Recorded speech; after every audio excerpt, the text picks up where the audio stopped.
Good morning or good afternoon to you, depending on which part of the world you might be listening to this presentation. A huge welcome to you all, and thank you so much for listening to my presentation. My name is Gillian Jones-Williams, and I'm delighted to be talking to you on International Women's Day, on a day when we're celebrating everything that is unique and wonderful about women. And I'd like to share my last 20 years of experience with you about what makes women successful in the key traits of successful women, which we've called the 8 8s.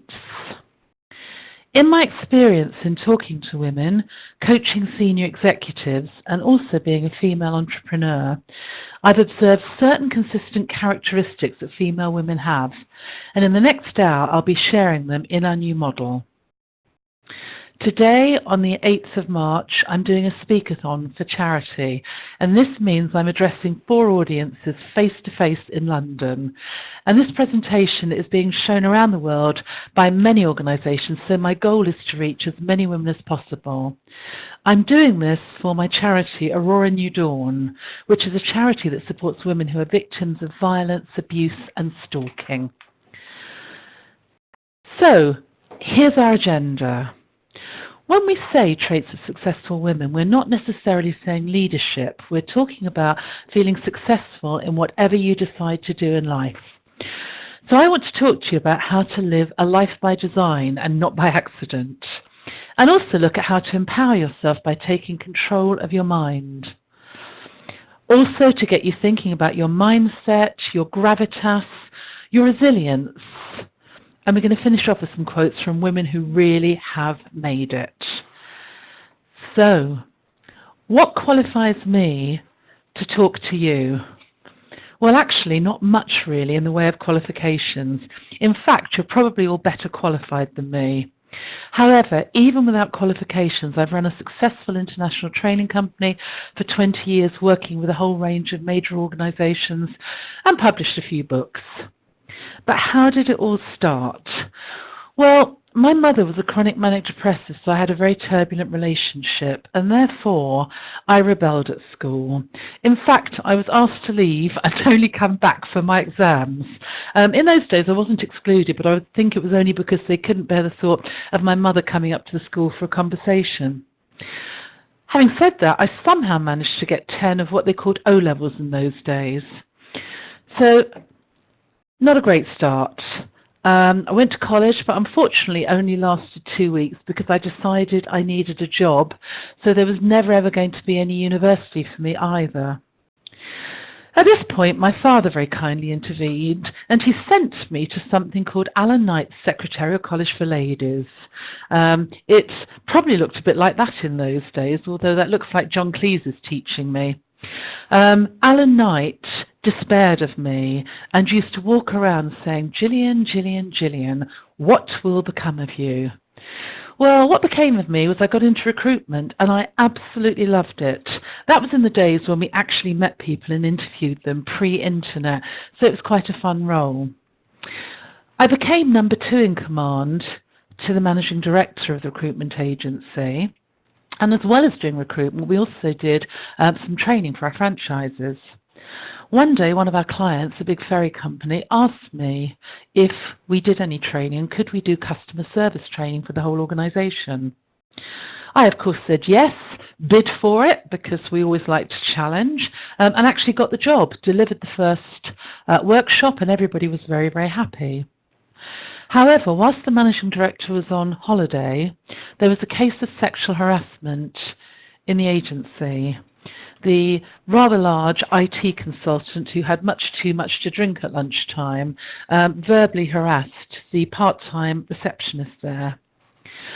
When he sobered up, I decided to interview him. He was very embarrassed. He agreed to resign, so I felt like we dealt with it. But unfortunately, when the managing director returned, he said that he wanted to bring the man back and he didn't think it was that serious. So a big argument ensued, at which point I said I couldn't work for an organisation that condoned sexual harassment, and he said that I had to make my own choice. My choice was to say I would leave. So I got what you call being bin-linered, which is when someone escorts you to your desk immediately, puts all your possessions in, and you leave there and then. The next morning I had a call from the ferry company who said, we've phoned the agency and we understand you don't work there anymore. And I said, no, I'm very, very sorry, I don't. And they said to me, well, in that case, what's happening with our training? And I said, you need to phone the agency now. They said, but we bought you. So they contracted with me directly, which is how my training company started. Unfortunately, I also got a lawsuit from the agency. So there I was with no intention of starting a business, a big client who had 600 people to being trained, no name, no company, and a lawsuit. And that's how it all started.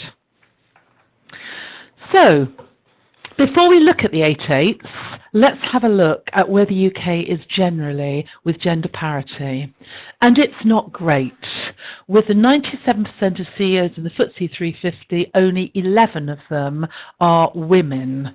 And achieving the government target of women making up 33% of the FTSE 350 is looking increasingly unlikely, according to the results of the Pipeline's annual Women's Count report. In fact, there's not much progress being made, as you can see by these figures here. If we look at the FTSE 100 in the UK, we actually do have 7 women who are in senior positions, although it's very interesting to look at when they were appointed in these senior positions. In fact, there are more men named John in senior positions in the FTSE 100 than there are women in senior positions. However, in the Middle East, surprisingly enough, things are very, very different. It's way ahead. The UAE have issued a gender parity guide with bronze, silver and gold standards regarding gender parity that all companies need to comply with by 2021. So as you can see, there is a big drive there, and in the UK, we certainly need to do more. But what's the real issue with gender parity, and why is it so difficult for women to get to senior positions? There are many, many reasons, but one of them is in this chart here when we start to look at the family work dynamic. What we have is we have a traditional bell curve here, and at the far left we have perhaps 20% of women who are simply home-centred. They are very, very happy being at home with their family. If they do work, they don't want a job that interferes with them being a mother, a partner or a wife.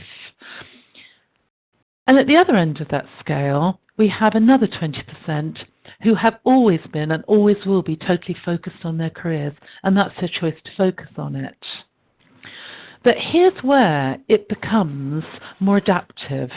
In the middle, we have 60% of women whose feelings about work, whose needs, whose wants and ambitions will change according to many, many different types of situation. Perhaps they have children, the children are very, very young, they want their career put on hold, but only for a couple of years, and then they want to have another conversation about it. Or perhaps they're later on in life and they're starting to become a prime carer, or perhaps their children are going through exams, or they just have a bigger family. So there's lots of different dynamics which can affect women throughout their life. The difficult thing is the conversations that women need to have, and often we don't have these conversations early enough, if we have them at all. And often managers are not equipped to have those conversations, i.e. to say, I know you've just come back from maternity, but where do you want to be in 3 or 4 years? And do you want us to start looking at how you might prepare yourself rather than wait for 4 years and then say, okay, now I'm ready for something more senior? So part of what we need to look at is how, as women, we become more proactive in having those conversations and how organisations support their managers to be able to do it. Because the issue, as Sheryl Sandberg very, very nicely put it, is that careers are a jungle gym and not a ladder. No longer are there linear paths in organisations for us to be promoted to. And therefore, we need to take a lot more control and decide what we want to do, who we want to work with, and find creative ways to get in front of people. Anyway, a jungle gym sounds much, much more fun because if you're on a ladder, you're generally always gazing at someone's backside. But to be successful, you need to take real responsibility for your career. And remember that, careers don't always start at the time that we thought in life. Some people didn't start doing what they wanted to do and felt passionate about until quite late. Here's a few examples. At age 23, Oprah Winfrey was fired from her first reporting job. Meanwhile, Vera Wang failed to make the Olympic figure skating team and didn't get the editor-in-chief position at Vogue and designed her first dress at age 40. At age 24, Stephen King was working as a janitor and living in a trailer, and at age 30, Harrison Ford was a carpenter. Even later in life, Alan Rickman gave up his career as a graphic designer at 42 to become an actor. So as you can see, careers can start at any point. So let's look at the model and let's look at what we call Elevate, the 8 traits of successful women that I have observed and discussed over the years. Here they are. And let's take each one of these in turn. First of all, let's look at vivid visualization. This is the power that we have in our brain to be able to program ourselves so that we have a great internal personal vision which helps us to achieve goals. Fearless focus, how we put a strong spotlight on achieving those goals and don't become detracted for it. We're tirelessly determined and constantly looking for those wider opportunities. Number 3 is how we believe we are positioned in life and that those beliefs are positively affirming and strengthen confidence in all situations. And it's all very well having those 3, but the ability to say what we mean and mean what we say by elegantly but assertively expressing our views and wants and needs, and also dealing with many, many different characters. Number 5 is those women who are masters of ensuring that they focus on doing the right things at the right time. And number 6 is about being able to constantly maintain peak performance and actually enjoy every part of your life by being able to sustain yourself. Number 7, about being an absolutely great networker, and so many women find this difficult, but the importance of having great connections and thriving in networking situations is critical. And finally, to really ensure it all happens, we have what we call relentless resilience, the ability to not just bounce back, but bounce forward from setbacks, and also to constantly learn from experience. A wise man once said to me, life is just a test, and that is oh so true. So, let's continue our journey through the 8 traits, and starting first of all with vivid visualizations and what you actually want your life to be like. I mentioned in our introduction, is it a life by design or is it a life by accident? Are you where you hoped you would be at this point in your life? And in 10 years' time, will you be where you hoped you would be today? Trite, I know, but very, very true. If you don't know where you're going, you will inevitably end up somewhere else, and maybe that's okay for you. But the most successful women have their own vision of where they're going. They can see it, hear it, feel it, almost touch it, and they don't hold back. Their goals are big, audacious, and invigorating. But more importantly, they use the power of the brain to regularly visualize that success and refresh it. They take time out of their everyday life to elevate themselves above the day-to-day dross and think about their goals and remind themselves of their purpose in life. And here are some of the things which really help us to get vivid visualization. The dreams are big. we understand that our brain responds to what we ask it to give us, and we think about very, very positively the goals we're trying to achieve, so we're not considering failure. And of course, turning those plans, those dreams into plans at the end. And again, to quote Sheryl Sandberg, sometimes those dreams really are very audacious. Dream big and don't consider failure. Feel the fear and do it anyway. And as many of you who have faced a fear and put yourself out there knows, it really, really does feel amazing. So having a dream is important, but once you have that dream, it needs to turn into reality. And here are some of the things that we need to consider in order to achieve their goals. Often life will take our focus away from the bigger picture. And the thing is, you can be anything that you want to in life, providing you have three things: desire, belief, and ability. The ability can be something that you work on to attain the skills, knowledge and experience, but the desire and belief comes from that vivid visualization and fearless focus. And once you know what you want, you start talking about it to people, and the opportunities are always out there. So if you're absolutely sure on what you want and stay focused, picking yourself up when something goes wrong means that you'll really, really achieve it. That also means ensuring that your vision fits in with your values and that you really have a laser focus on these goals, and you're regularly going back and revisiting them and checking them that your desire is still very, very strong. And you look for those opportunities as well. So what you think about, you get most.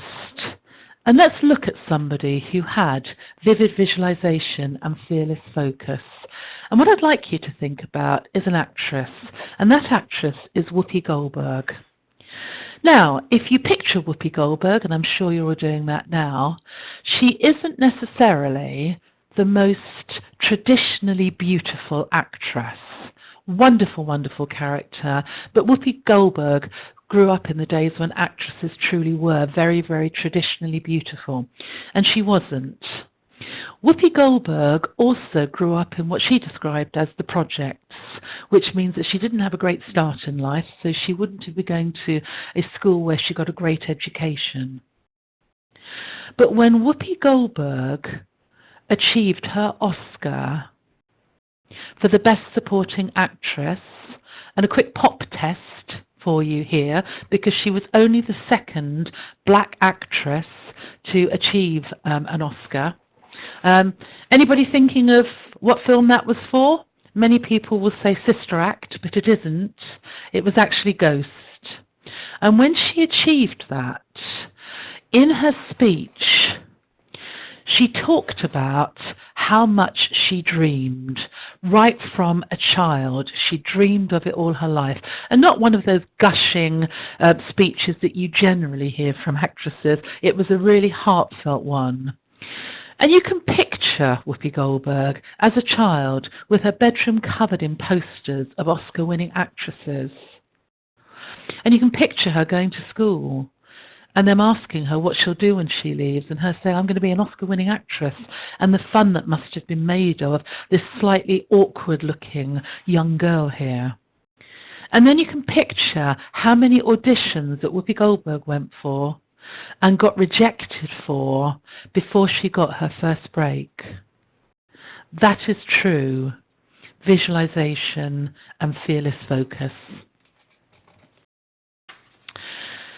Alongside that, getting to grips with beliefs is critical, and it's all about confidence. So, you people listening to me now, you're not confident people, are you? Okay? I'm not a confident person.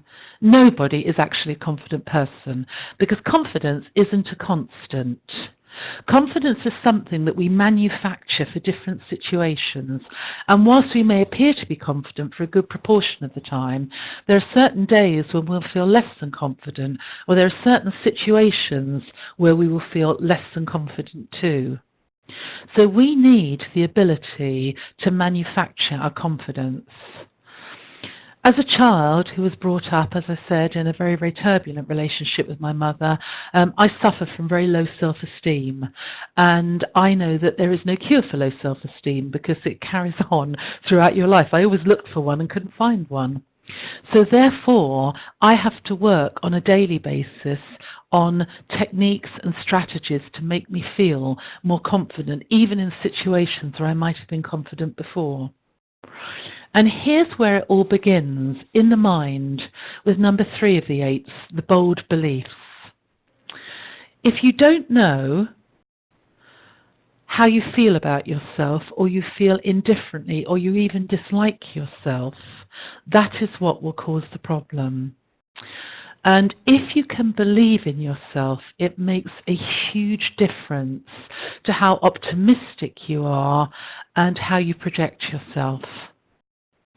To be confident, we really, really need to manage our internal dialogue. And when I talk about internal dialogue, what I'm talking about is the voices inside your head. And if any of you are sitting there saying, what voices? I don't have voices in your head. That's the voice that we're talking about. Almost every successful woman that I've coached and worked with has talked about the impact that the voice in their head has. These voices should be positive and helpful to us. They should help us to take learning from situations. But a lot of the time, these voices can be destructive. They can take us down negative chains of thoughts if we like them. If we allow them to. So being able to control the voice in our head is absolutely critical. And also being able to judge our own performance. If we have a driving need for approval and want to be liked and loved by everybody, then we are always going to be disappointing ourselves, which also stays in line with our values and allows us to behave authentically. So how long are you prepared to listen to the rubbish that your voices inside your head shout and the beliefs that it gives you there?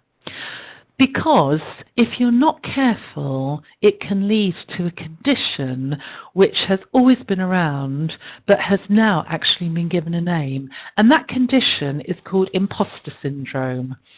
And this has been defined by Pauline Clance and Suzanne Imes as a feeling of phoniness in people who believe they're not intelligent, capable or creative, even though there is sufficient evidence to show that they are.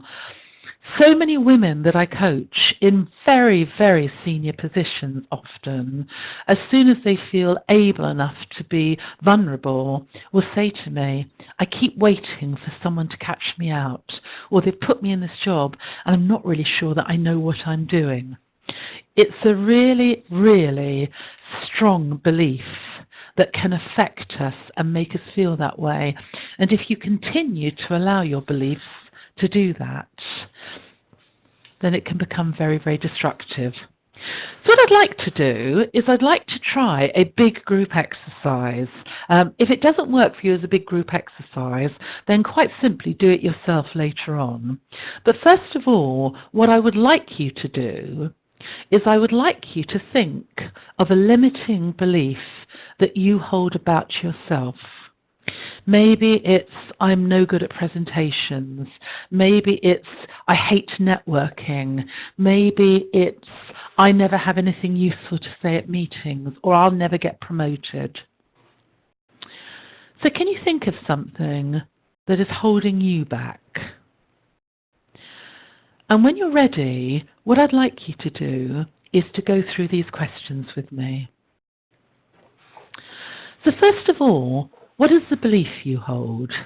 Really, really articulate it well so that it's true for you.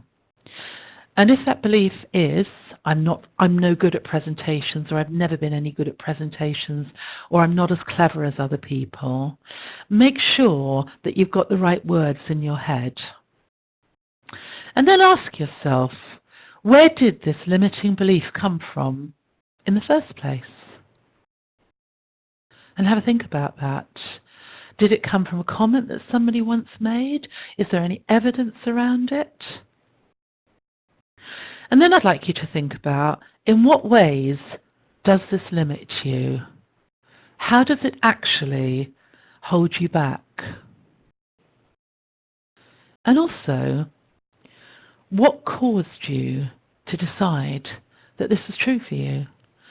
So even if somebody did once make a comment, what made you decide that this was a fact? Now what I'd like you to do is to think about how this limiting belief really serves you. Does it help you? What does it do for you?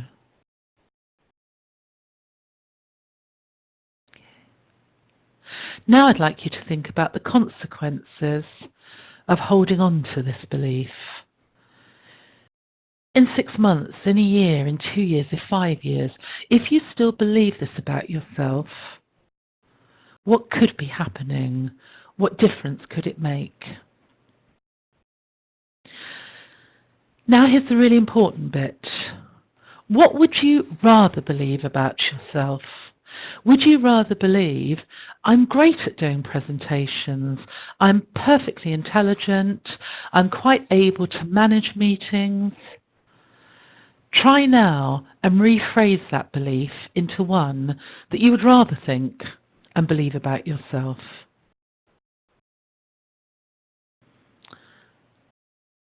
And now what I'd like you to do is to think about, if you were to hold that new belief, how might things improve with it? Okay. Now think about, how might things worsen if you held that new belief? You're probably sitting there thinking, well, it wouldn't. It wouldn't worsen at all. And my final question is, what might stop you from adopting this new belief? I'm betting that the answer to that is me, because that is all it's about. We are the only people who stop us from changing our beliefs. So one of the ways to help you, and I do hope that you've managed to change your belief, but just thinking it doesn't do all the work, then you've got to keep reinforcing it. And research has shown it can take up to 21 days for you to be able to change a habit of believing something different about yourself. So here's a good way of reminding yourself. If that belief starts to creep in again, the old one, I'm not good at presentations, catch it.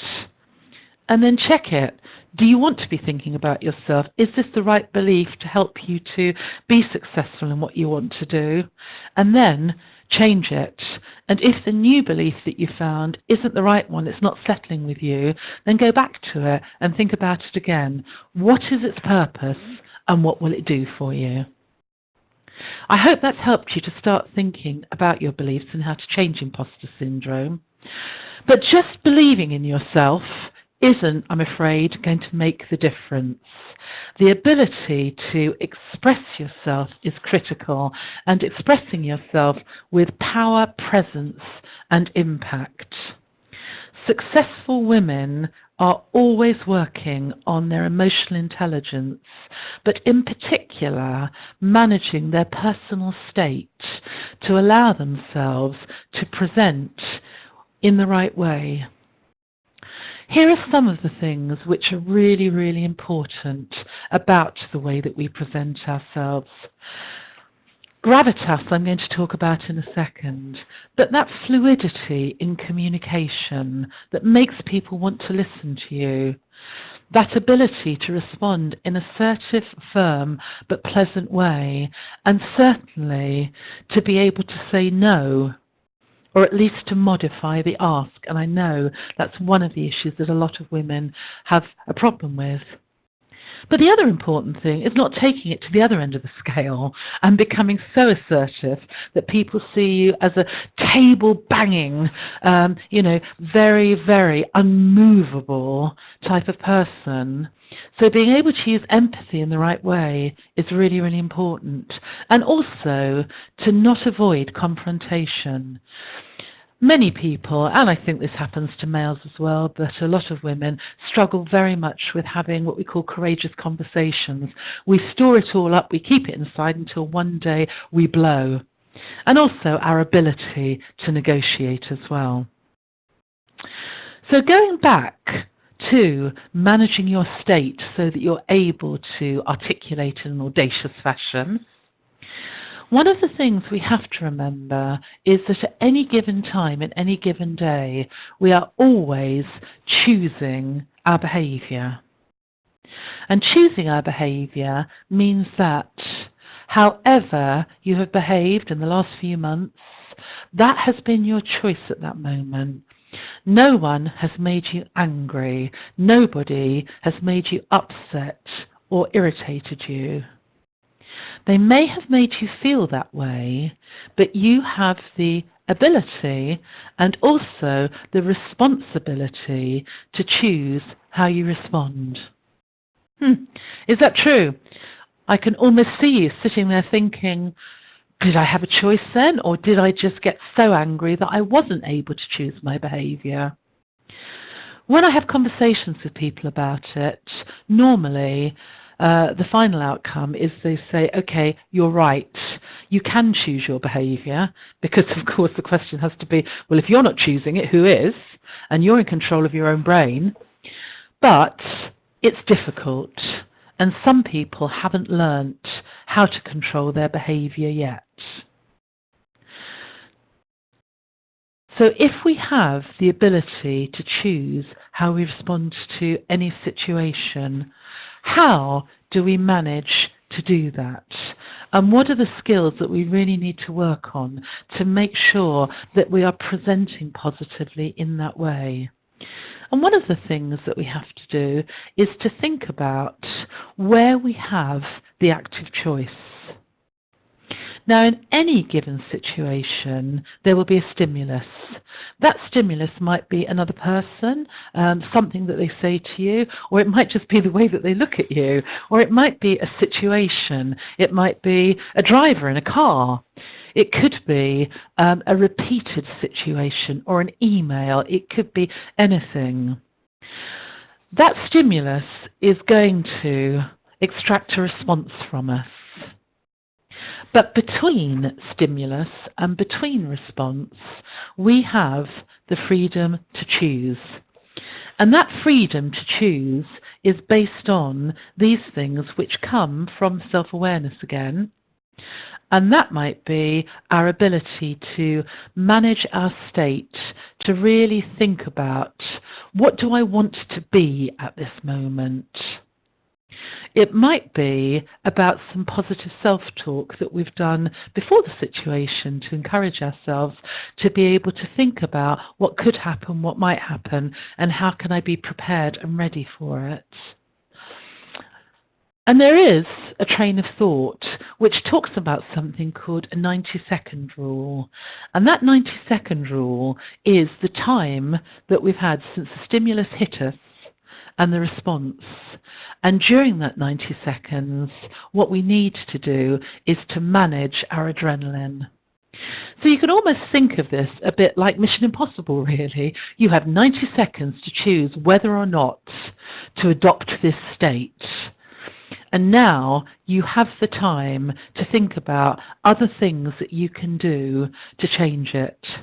So, for example, if a stimulus started you on that dreadful situation which we never ever want to encounter at work, where our bottom lip starts to tremble and we think we're going to cry, and we're in a public place where it really wouldn't be perceived very well, and you will be labelled for the rest of your career as that emotional one, how do we stop ourselves?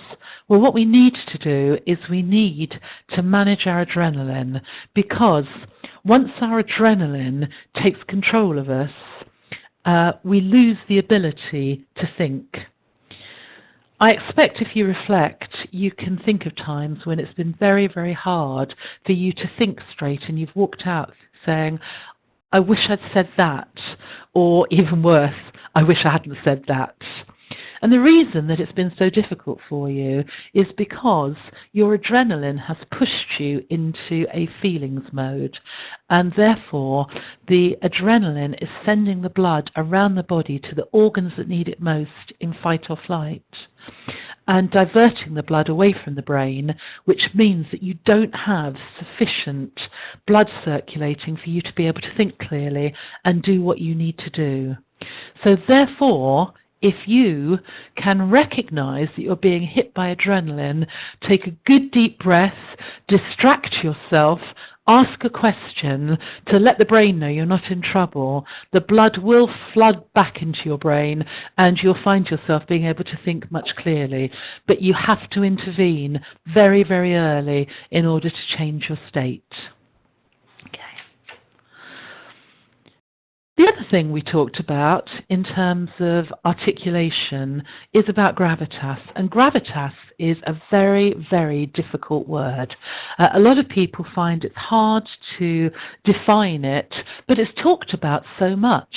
I coach a lot of women where they've had some feedback to say, yes, you're ready for a senior position, you're certainly doing everything you should be, and your credibility depends on you having more gravitas.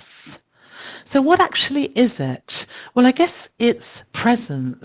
It's the aura that you present that makes people want to listen to you and to take you very, very seriously and being noticed. And therefore, here are some of the things which will really, really help you to present yourself with gravitas. Number one, that great posture is absolutely vital. Walking into a room as if you are holding your space with your shoulders back, looking as if you are thrilled to be there and meet new people, rather than scurrying in and trying to almost become invisible till you get to your chair, is going to be critical. Also, good posture helps you to project confidently. If you are slightly scrunched up or you don't have your chin up enough, it will be quite difficult for you to get the right sound out. As we said earlier, demonstrating empathy is really important, and also seeking to understand before you seek to be understood. I think that came from the great management guru, Stephen Covey. Often we reveal too much information before we ask people what's going on in their situation, and certainly there is a lot of gravitas which comes with being able to say to people, before we start, can I ask you where you are on this? Because one of the problems that we have as women is often saying more than we need to when we're nervous. And getting the balance between sounding emotional and passionate is a really, really fine line. So, say what you mean what you say, and say it with attitude.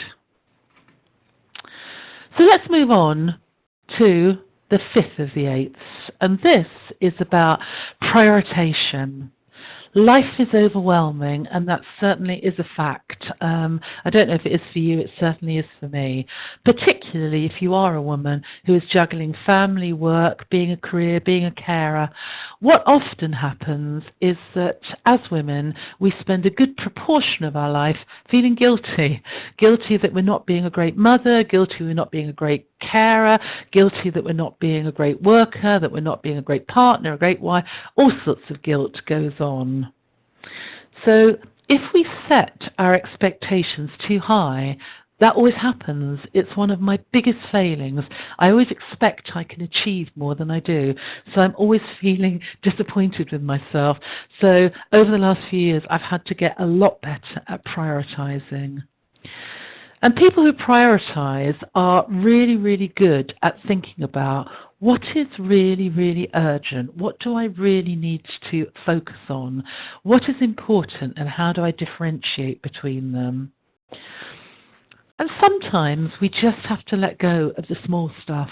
If the beds aren't made, if the house isn't that tidy, if I haven't responded to a text, does it really, really matter?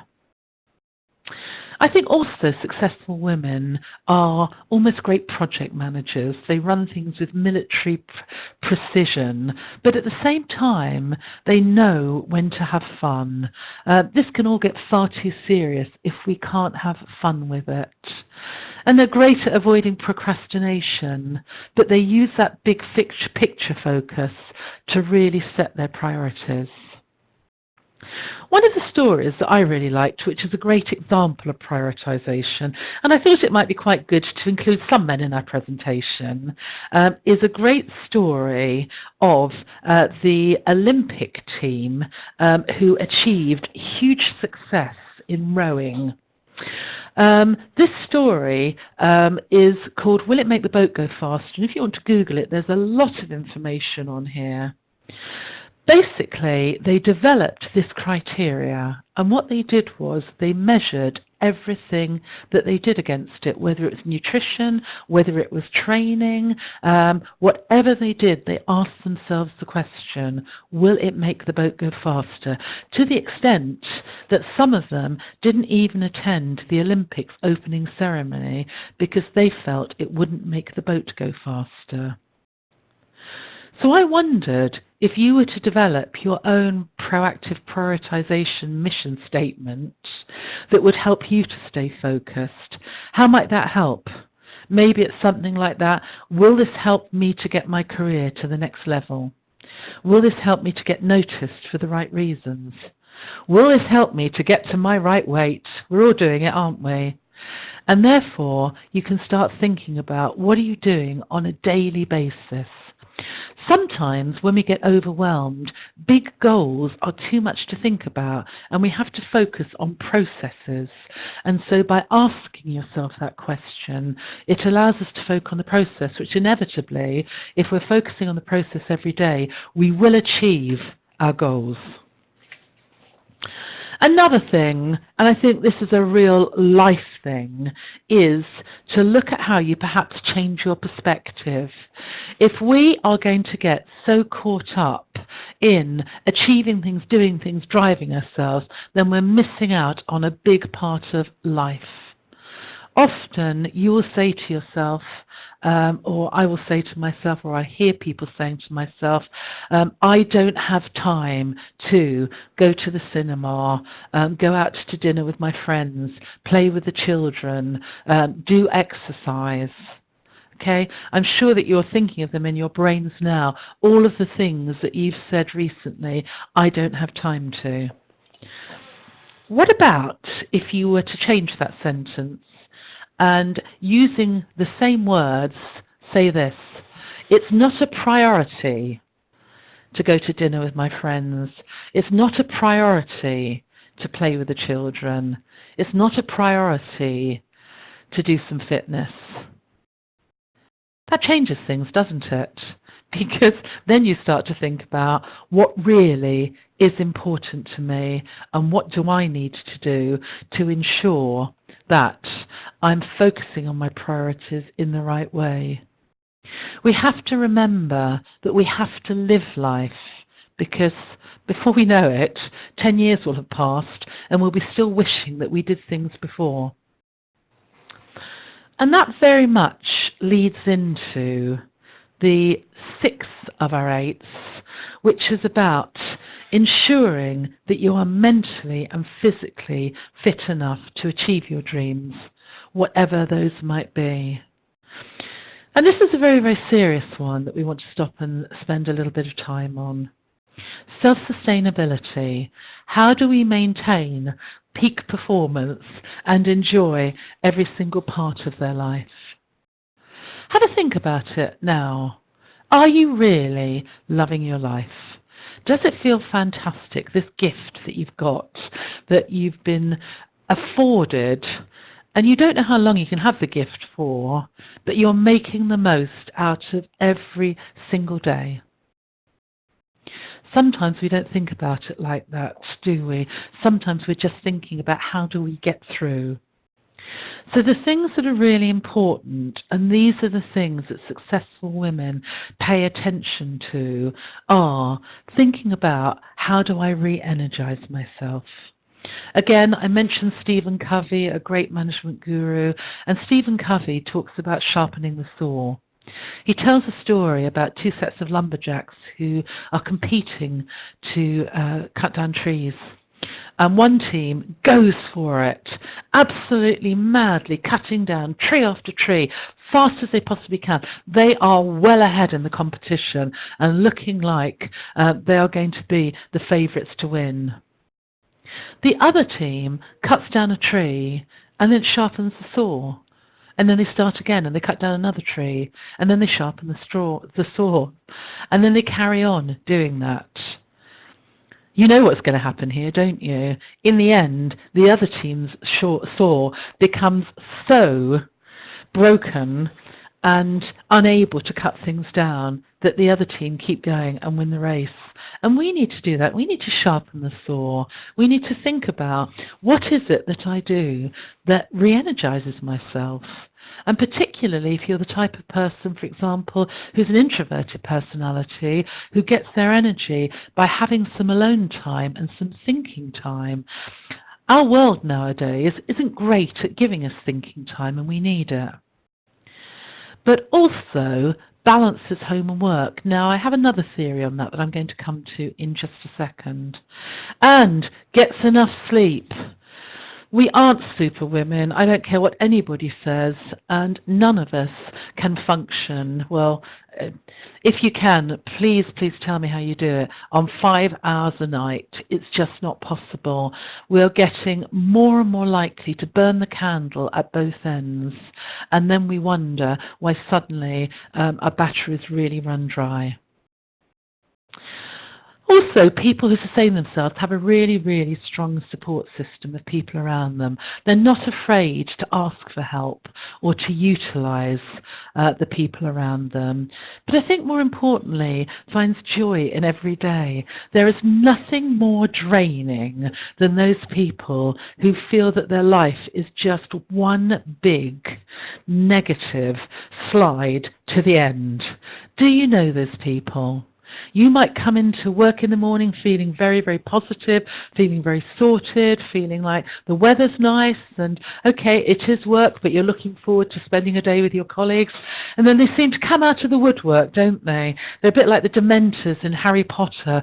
They suck the life out of you because they're so negative and everything's an issue or a problem or a drama.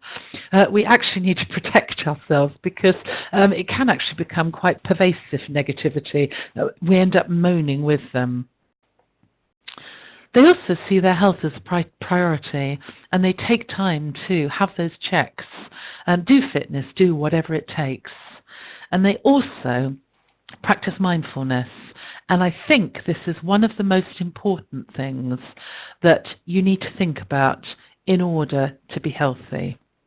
So how do we do this? How do we balance home and work life?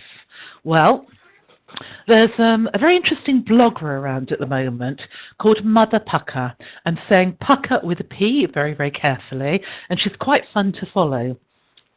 Recently I read that she said, life isn't two parts. There is no work and life. There is just life. And I guess she's right. When we start to separate them, we become overly concerned by not being able to have time for home life. I think it's about identifying what our life is actually about. But as I mentioned, it's very much about mindfulness. The key is, if we can be present in everything that we do, we can start to really enjoy life as one. Too often, many of us get caught up in the when I trap, imagining our life will be better when I have done something or achieved something. When I lose weight, I will be even more confident. When I get a promotion, I'll really start enjoying working. Even sometimes I hear people saying, when I've got the wedding over, we can start doing this. What a shame that we're wishing our lives away. Life is here and now, so we need to ensure we're enjoying every minute. And that really shows to other people, which becomes pervasive in a very positive way. So, think about what you want for life And do embrace that off button. Sometimes what we need to do is to let go of perfect.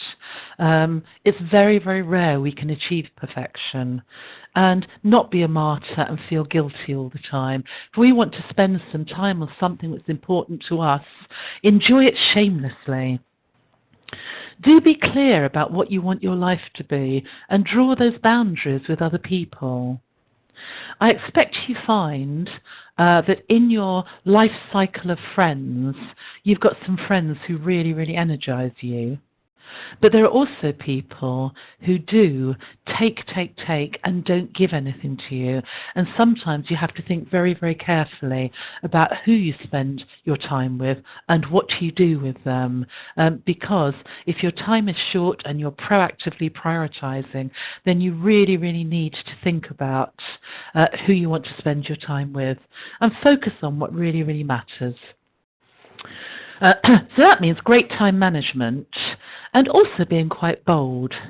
The chairman of PepsiCo recently, I read, had a great initiative. They called it Leave Loudly, and I love that. Far too often we walk around and we leave work apologising, even if we're going at the time that we should be, or making excuses or justifications why we're doing that. So leave loudly means whatever you're doing, whether you're training for a triathlon, whether you just want to go to the cinema, or whether you've just had enough, actually, and want to go home and be alone, don't apologise. Just go. Say goodbye. I love that. So we're coming to our last two, eighths. And before we get to the sevenths, I want to talk about some shocking figures. Some research was done by Harvey Coleman, who was ex-IBM, across a whole variety of organisations to identify the factors that made people successful in life. And he came out with 3 factors that made people successful or even got them promoted quickly. Now, of course, one of them was about the way that they did the job and the quality of their work. It had to be. The second one was about their image.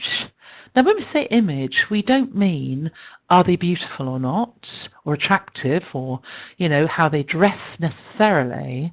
It's more about how they project themselves and present themselves in terms of the way that they fit in, the way that they use emotional intelligence, the way they're perceived.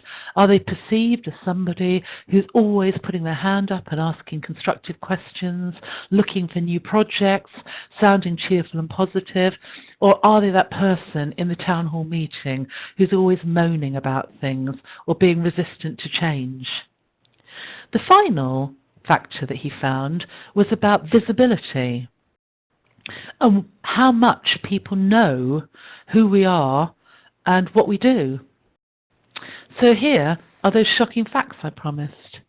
Only 10% of our success factors come from the way we do our job and our work quality. 30% comes from our image, and 60% comes from our visibility. And I'm sure, as it did for me when I first saw those figures, that's possibly sent you reeling, because what that's saying is you can be absolutely brilliant at doing your job, but if you just do it quietly and nobody really notices you or knows what you're doing, it's very, very likely you won't get noticed for promotion. If you want to put on your cynical heads, you could ask yourself the question, does that mean I could be rubbish at my job, but providing my image is right and my visibility is right, could I get promoted? And sadly, the answer is yes, I wouldn't want to try it, but there are people out there, I think, who perhaps do get promoted and aren't necessarily performing in the way that they thought they were performing once people find out after they've left. So this leads us to the importance of our 7th eighth, and that is natural networking. And that's the importance of having a really, really great network and also of enjoying networking. And I also want you to think about the fact that networking comes in many ways. It's not just going out and going to meetings. It might be going to coffee with people in different departments.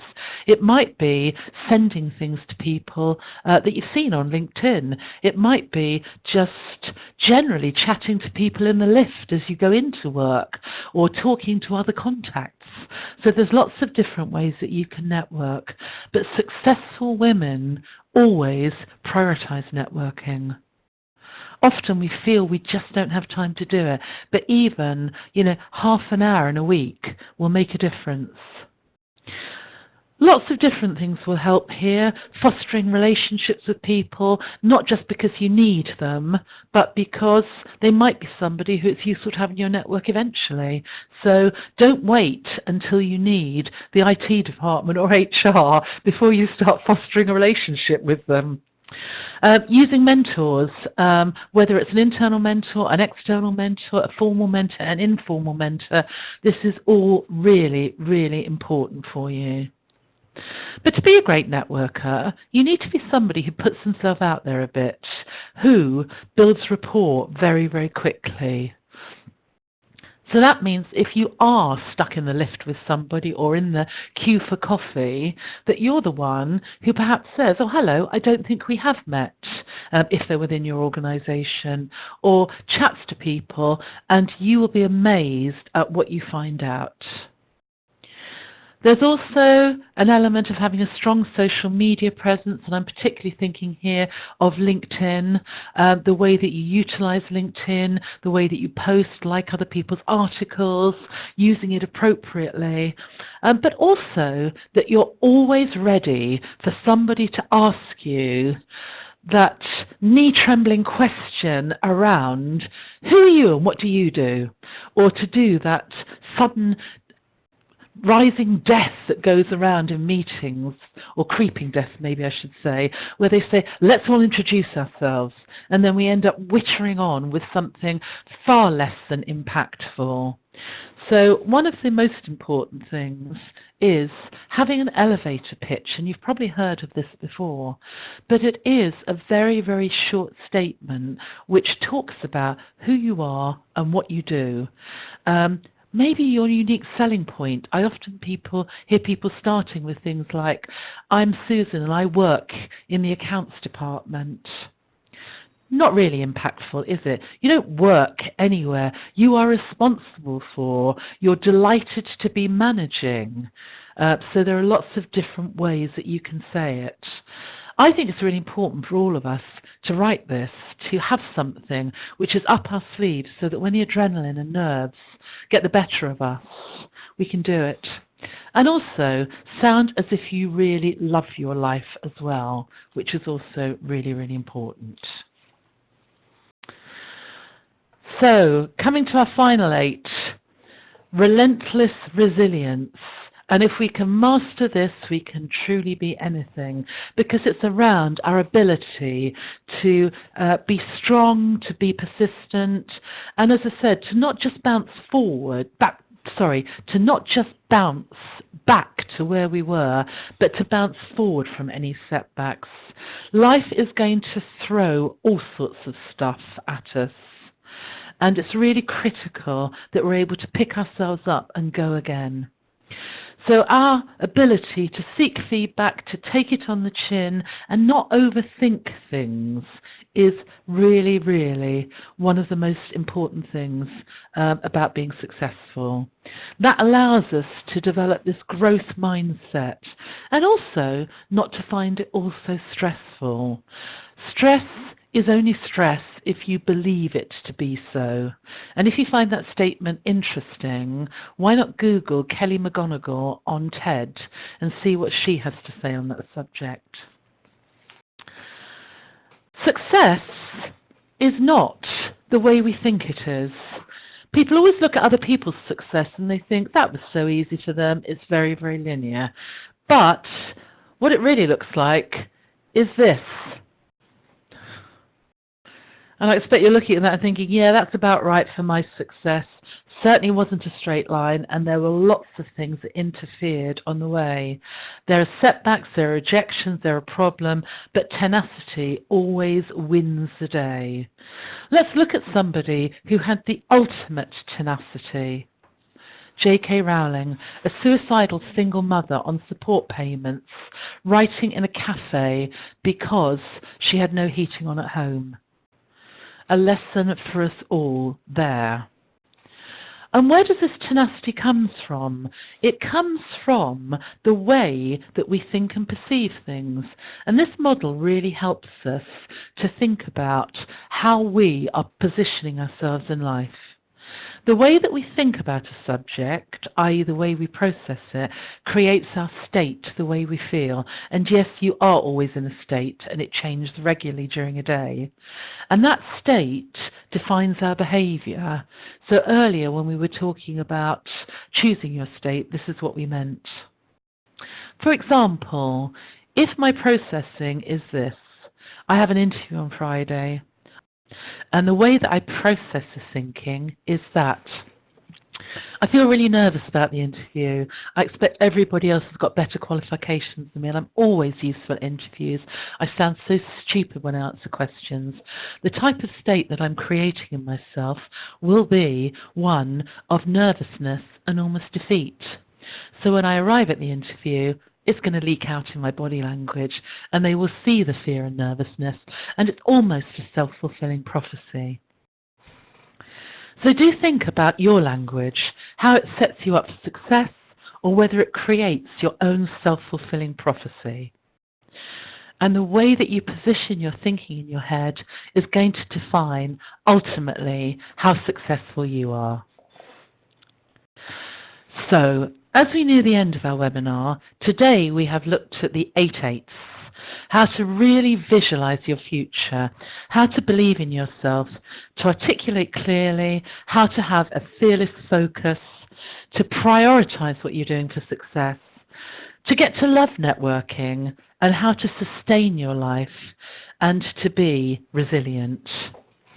So before we finish, let's look at some women who've used these and what they say. So some great quotes here.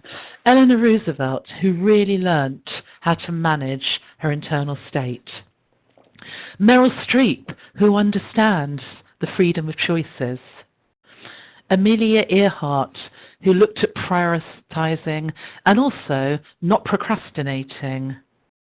Oprah Winfrey, who talked about leaving your baggage behind and moving forward. And Ayn Rand, who had fearless focus, she just went for it. Helen Mirren, a great favourite of myself, she has some great sayings. Look fear straight at its ugly face and barge forward. Yep, let's do it.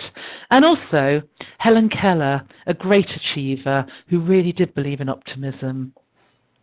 As we said earlier, you can't be perfect, and Sheryl Sandberg believes that done is better than perfect. And a lovely one from Samantha Ettus, don't live life in the past lane, let's go for the fast lane. So, Glinda the Good Witch, you had the power all along, my dear. And finally, one from me, don't wash the tea towels. And if you're wondering what that means, is don't get yourself cast in the role of somebody who's not a successful woman so that you're living up to stereotypes. If you really want to be successful, here's a suggestion for you. There's a website called Future Me. You can make a commitment to yourself today to change your life. You can email it, and it will send you an email back in a couple of months or a month, or however long you set it for, to remind yourself. So Google that and see whether you'd like to make a commitment to yourself today to change your life. I hope that something from today has resonated with you. And this will cause you to make some change to your life to be even more successful than I'm sure you already are. However, there are some women who are nowhere near your situation.